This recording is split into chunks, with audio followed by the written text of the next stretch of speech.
Hello, I'm Harold Metzel, founder of 10 Talent Stewardship, where we show you how to develop more robust stewardship.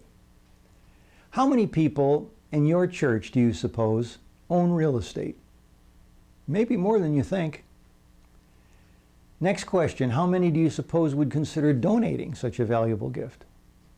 Well, maybe you've never experienced a gift like that. At least, maybe you've heard of it, but not in your church. Well, you can. Besides their home, many people invest in real estate. And some folks inherit it. Others are using it for business purposes. Now, some of those owners just might make a gift of real estate. So let's today look at who they are and why they give. Data that's drawn from real estate returns reveals some interesting statistics. For estates that are under $1 million, real estate represents normally between 45 and 50% of net worth. Most of that, of course, constituting the value of their home. But then it increases. Mark Twain used to encourage people to buy land, saying they're not making any more of it. And the folks have taken his advice. And of course, as wealth increases, people look for other ways to invest, and many choose real estate. For those whose net worth is over $1 million, still about 30% is in real estate, especially for those who are 50 to 65 years old. So when would someone choose to make a gift of such a valuable asset? And the answer is simple. When it's no longer useful to them. Take, for instance, someone who has inherited raw land. What value is that to them? I mean, if its value, its resale value, won't escalate during their lifetime, they might be willing to donate it. And in my personal experience, one of the most common real estate gifts is a vacation home.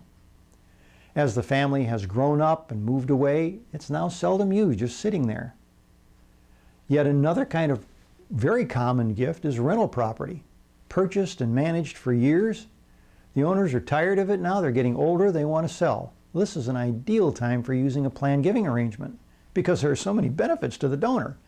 They discover they can just transfer the title to a charitable trust, have the trust sell it, save a lot of money because of tax deductions, and keep an income for the rest of their life. Now that's plenty of motivation to give. And as a final example, another group of people I've talked to a lot are people who own a farm. The growth of corporate agriculture is swallowing up the typical family farm. And when it's time to sell, the tax hit can be huge. Charities that receive gifts of real property must ask for them. Well, how do you do that? Well, it's easy. All you have to do is mention it, bring it up once in a while. It isn't necessary to buttonhole some unsuspecting soul and say, hey, I hear you got some real estate, want to give it away? I promise you that's not going to work. Most charities, including churches, just like I said, bring it up once in a while. Keep brochures in the lobby, ones that tell stories of people who have given real estate and who in your church to contact to learn more.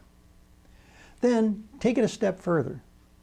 On those periodic occasions when you thank people for their generous giving, use that as a segue to bring up less common ways of giving.